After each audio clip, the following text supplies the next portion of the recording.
Hello and welcome to another Out of Spec Reviews video. Welcome back here to Thornton, Colorado, where we try and run all of our 10% challenges. And this time it's time for the Volkswagen ID.4 with the small battery. This is the entry-level car, small battery, rear-wheel drive to run in our 10% challenge. I'm going to walk you through why I think this is the best test that we do, the most informative and the most useful.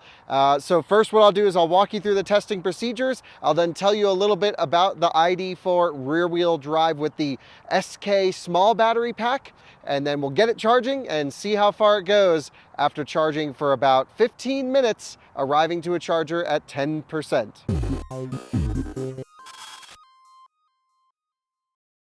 Well, you guys are starting to know the drill here. The 10% challenge is quickly becoming my favorite test that we do with electric cars. And the whole idea is not to simulate the full charge range from 100% charge to 0 at 70 miles an hour. That video, of course, will be coming on this vehicle. And it's also not to simulate the full charging 0 to 100%. Also another video coming with this smaller battery pack here in the ID.4. What we're going to do is basically simulate what a user would experience on a road trip, which is charger hopping, or you just need a quick top up to get home. This is the most real world useful test that we do. And the whole premise is you arrive to a DC fast charger that's capable of giving all the power. A case in point, this Delta 350 kilowatt station here at this EVgo unit location. We arrive here at exactly 10% state of charge with the battery at the optimal temperature, ready to rip, ready to rock and roll. I have all that going and I'll explain how that's going. And then 15-minute time to charge is about all I think anyone wants to sit at a charging station to charge. So we charge for exactly 15 minutes from the moment the charger kicks the contactors closed and the car starts accepting a charge. Of course, I'll let you know how long the handshake time was as well. But all of this will happen here today. We then get on the highway and drive 80 miles an hour in a loop to compensate for wind and elevation, of course. And so we'll head out and try and have the car get back to 10% closest to the charger. Now, this is probably the least scientific test that we do. The charging tests are very repeatable. The range tests are repeatable. This is fairly repeatable as well, but we aren't ending exactly where we started. We're actually going to be ending just over there on the highway. So, nears makes no difference, as I say sometimes, but I think a very useful test. The whole idea is to see how far can we go at 80 miles an hour after a 15-minute charge. Now, this looks like every ID.4 on sale. Why are they all this exact spec, this gray on black with these 20-inch wheels? I don't know. Colton's car is this spec. Michaela's car is this spec. I see 10 of them around town every hour. I mean, it's just like they only build them in this specification. You guys know Alyssa and Michaela's mom had a white ID.4 first edition. They bought that back and she bought this exact spec ID.4. She had a couple little issues with her early car, but she's loving her new one. She has the big battery rear-wheel drive. So let me just show you the window sticker on this car, just so you have an idea on what we're working with. Again, 62 kilowatt hour battery pack, SK on components. I believe all the small battery pack Chattanooga cars will have the SK battery, but some of the non-maxed out trim large battery ones out of Chattanooga still might get the older LG battery. And you really want the SK battery for the higher charging speeds. Now, I've never tested this 62 kilowatt hour battery pack with SK situation, but this one's 45,290, and that's because this is an ID.4S in pure gray. It has some options on it. It's not a totally base car. It's got the glass roof and some other things as well, the massaging seats. So it's really, not the most efficient ID.4, but it's probably not far off what the base car can do.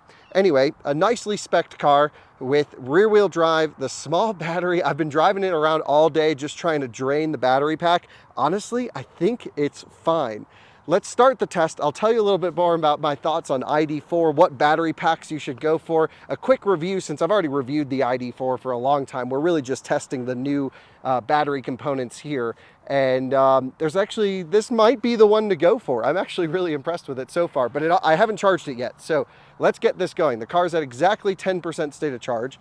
And what I'll do is I just want to double confirm that. There's a little moth in the charging port there. So if I open up this door here, Let's take a look here on the screen. We'll hit the start. There we go, 10% state of charge. We are perfect. I'm gonna kick this off for the moment.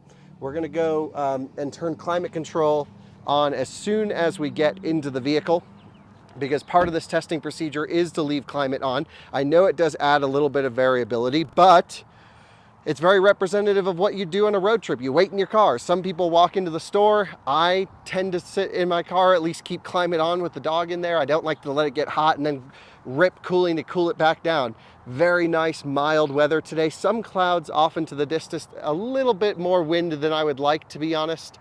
But yeah, I think we'll be okay. Tire pressures are set. Battery's ready to rock and roll. Let's get this thing charging and see how this goes. All right, well, now it's time to actually get this thing plugged in. So let's keep an eye on the handshake times. Of course, we're gonna go 15 minutes from when contactors start charging the car, but we're plugged in. I have my EVgo card. Let's tap the reader. It says authorizing, approved. So payment's been processed. Rough estimate here on handshake time. Payment's been authorized, connecting to vehicle. Come on, Volkswagen. Oh, whoops. Stopwatch. We're 11 seconds in, 12. Car's at 10% state of charge. Says immediate charging. I have the charge limit set up. So we're ready to charge at this car's maximum. My first time DC fast charging it. Contactors are going slightly. This hasn't gone green yet. Let's see how it does. There we go. More clicks happening. And car started. 34-second handshake. Call it 35-second handshake. Now we're going to let it charge for 15 minutes on the nose, and you can see we already have this timer perfectly counting us to 15 minutes. Let's keep an eye on this. Wow, very high pack voltage, 400 volts, pretty much dead here. That is impressive. So it's not like they just removed modules. 141 kilowatts. Wow, that's better than the LG big battery ID.4. Again, 62 kilowatt hour gross, 57, 58 usable, something around there. You guys let me know if that's a little bit off. But wow, 140 kilowatts, absolutely ripping. Love to see that. Let me get the climate control running here inside the car so it's representative of a road trip scenario. So running over here, in we go. Climate on. We'll do, eco climate control at 68. Very representative. Also, with software 3.1, the car now tells you charging speed, 140 kilowatts. So the big battery ones will do about 185, 190, something like that. I think we've seen a max of 195. This isn't that bad, considering this is the small battery. This is the city version. So we'll let it charge for, again, 15 minutes or so. We'll see what happens. I'll update you along the way. I'll tell you a little bit about the car here in a moment as well. And that'll be that. I've left the ID.4 running with the climate control on. There's a little menu when you shut it off called immediate climate control, and it keeps your settings saved for, 30 minutes, something like that. And wow, just so impressed with the high voltage here of this battery pack. That is wonderful. For those of you who don't realize why that's so good, a lot of slower chargers like these over here and some others are amperage limited, which means you really need high voltage in order to maximize them. For example, there's many early 50 kilowatt chargers that some cars can only get 35 kilowatts out of. This should actually get pretty close to 50 on a 50 kilowatt charger if it's 120 amp limited. So very good to see. Still holding pretty okay power, 130 kilowatts. This might be the ID.4 to go with. Chattanooga built, gets the tax credit, rear wheel drive. It's actually lighter than the big battery cars, of course. And one thing I've noticed is it's been a little while since I've driven a rear wheel drive ID.4. Most of the ones I've been sampling recently have been the all wheel drive models.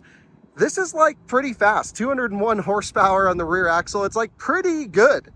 Very low 200 mile EPA range rating here on a full charge. We'll see how it does in the full range test. I don't think I've actually ever range tested an ID.4, surprisingly, but I'm going to run this and then I'll run Michaela's car, which is identical looking but big battery all-wheel drive, and she has the SK battery with the higher charging power as well.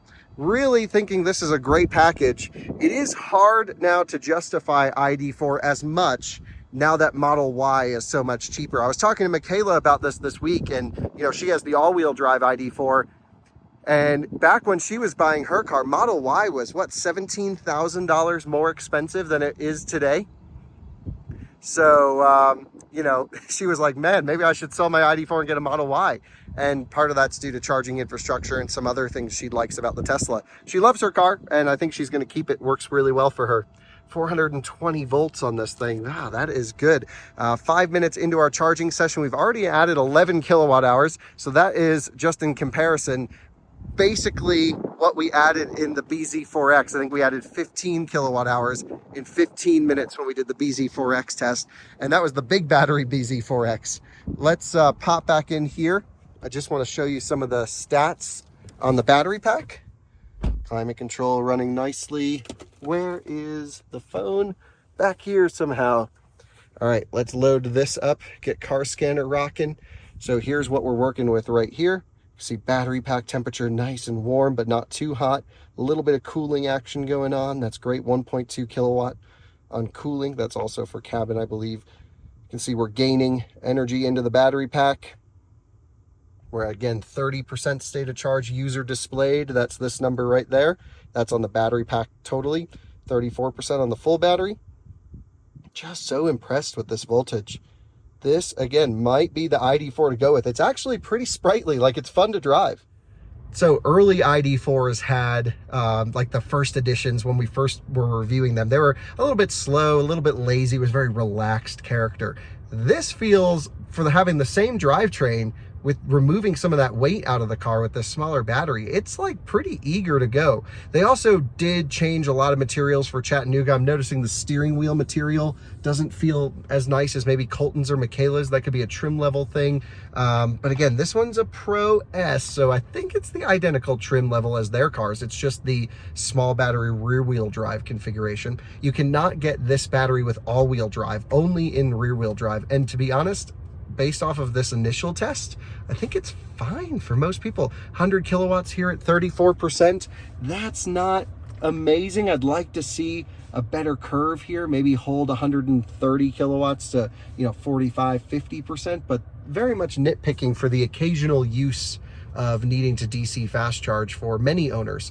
This car also comes with 30 minutes of Electrify America charging. We all know to pull an ID.4, you have to sit fully charged at a charging station. It's just part of the initiation. Leave that thing plugged in. Why ID.4s do that all the time, I don't know, but they really do like to take advantage of their free charging, and sometimes they forget to pick up their cars from the charger when they're done charging. 100 kilowatts, just dipping under at 36% state of charge right here.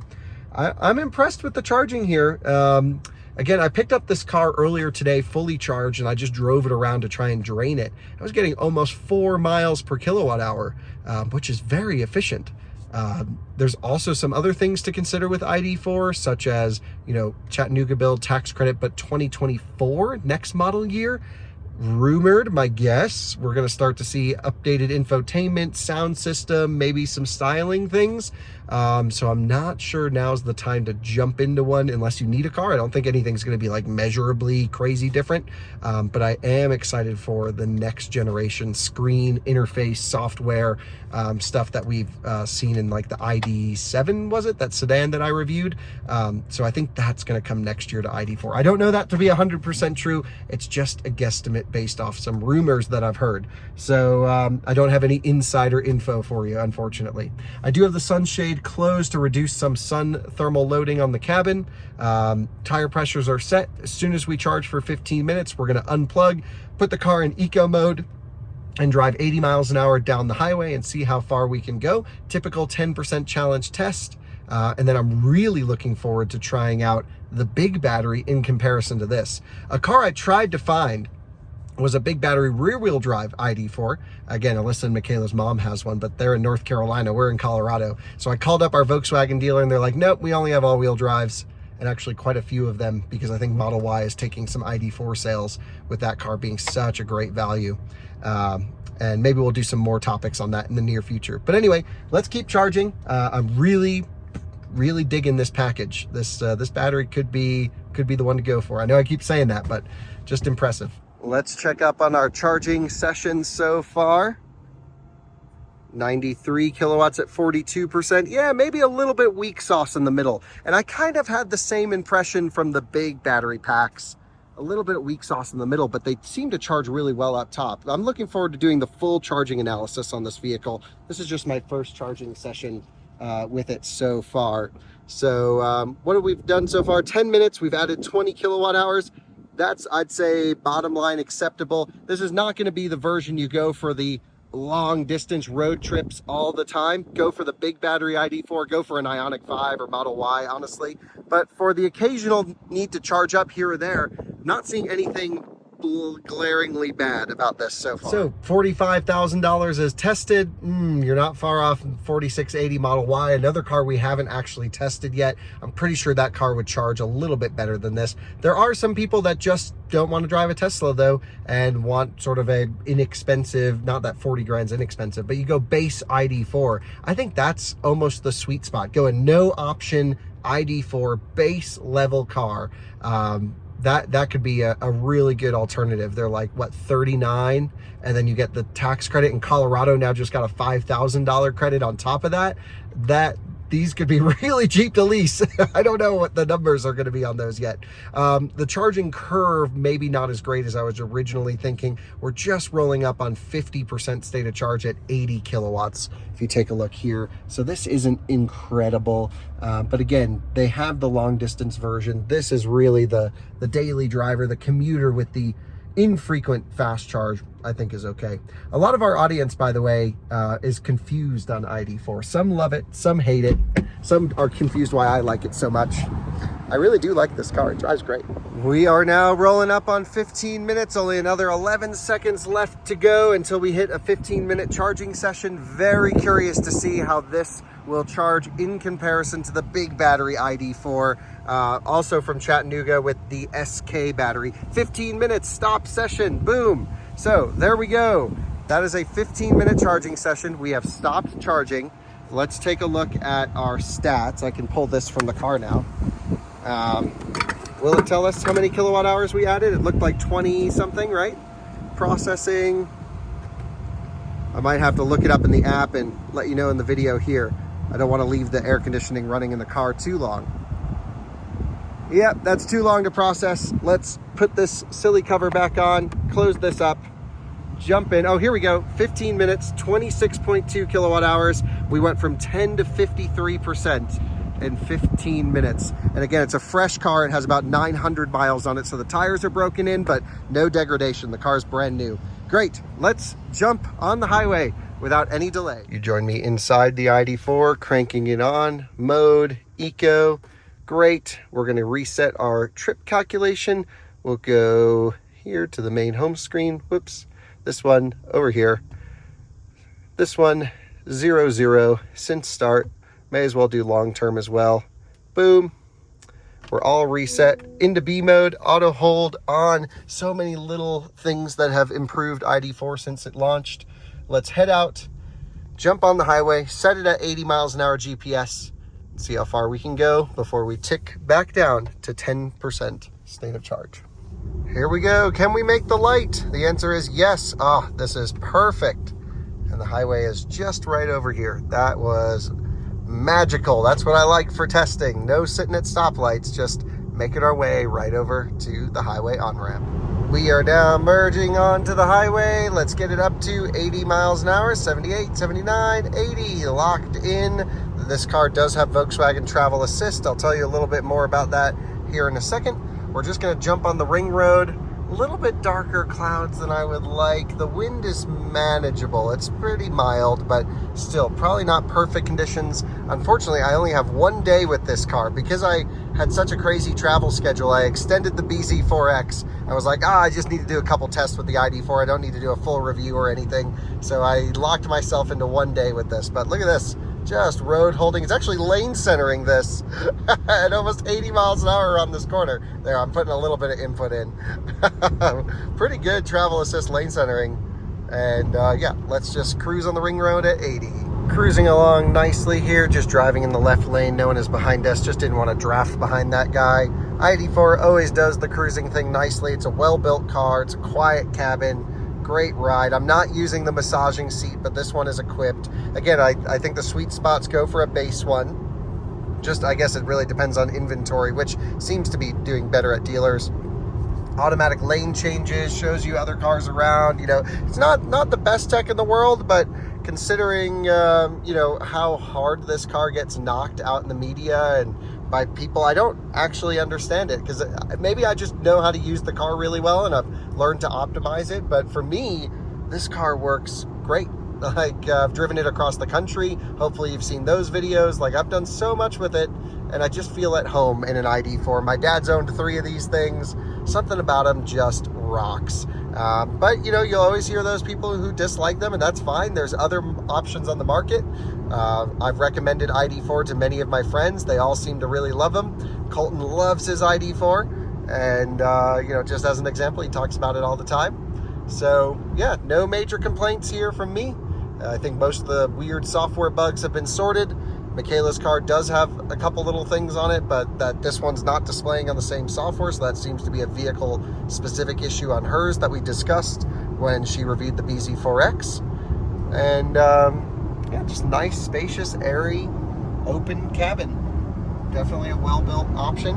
And automatic lane change. Here, I'll show you this really quick. Click the lane change hook, says check surroundings when changing lane. Again, I'm not doing anything. Pulls us in, and we have successfully completed an auto lane change. And that is a standard feature on the car, no upcharge. The clouds are looking pretty bad that way, so we are gonna make a left and head back onto the highway, carry some speed through here. Definitely like a great driving car. I know I keep bringing it up, but someone was just telling me how much the ID.4 sucks today. And I'm like, I don't understand that, because this car, to me, it just does what I need a car to do as a car. It's not exciting, I agree. It's not the fastest thing. It's not the most premium thing, but it's just a great car. And in many ways, I prefer it to Model Y for driving. Seating position, steering wheel, all this stuff's great. But anyway, we'll run back down this way for a little bit and go past the exit on the other side. Lock it in at 80 miles an hour. There we go. And we're back to cruising. We are now a little bit more than halfway through our test. We have beautiful conditions, 71 degrees. The wind is completely stopped. Just absolutely gorgeous driving scenario right now. We'll run until the road ends, loop back around as usual. But yeah, just wanted to give you a little mid-trip update. Nothing major to report. All is good here. Battery temperatures, let me just show you here really quick. Looking great, 29, 32. So all is happy on the low and high front of the battery pack. Above, a little bit gray.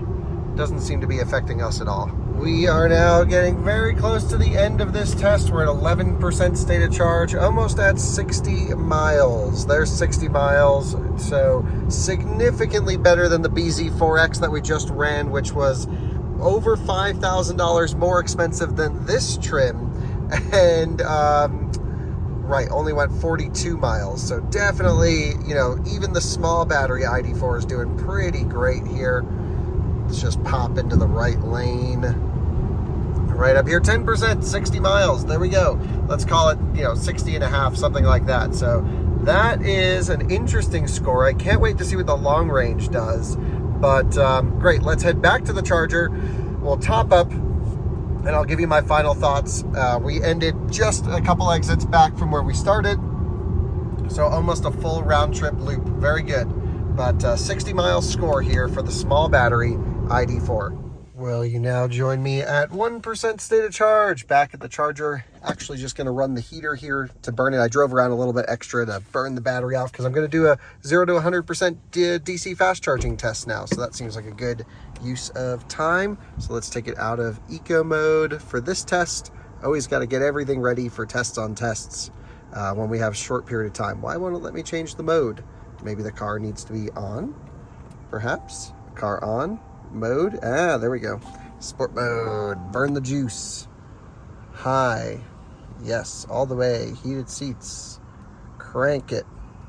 Yeah, yeah, let me give you the final thoughts on the ID.4 small battery and the 10% challenge. So there you go. The first time I've had the chance to drive this battery pack in this car. We've actually driven the mid-size battery pack in the ID.3 in Europe and have done some charge testing and range testing and stuff. But I believe that was an LG battery, not an SK battery. Correct me if I'm wrong, but I think that's a different battery than this car.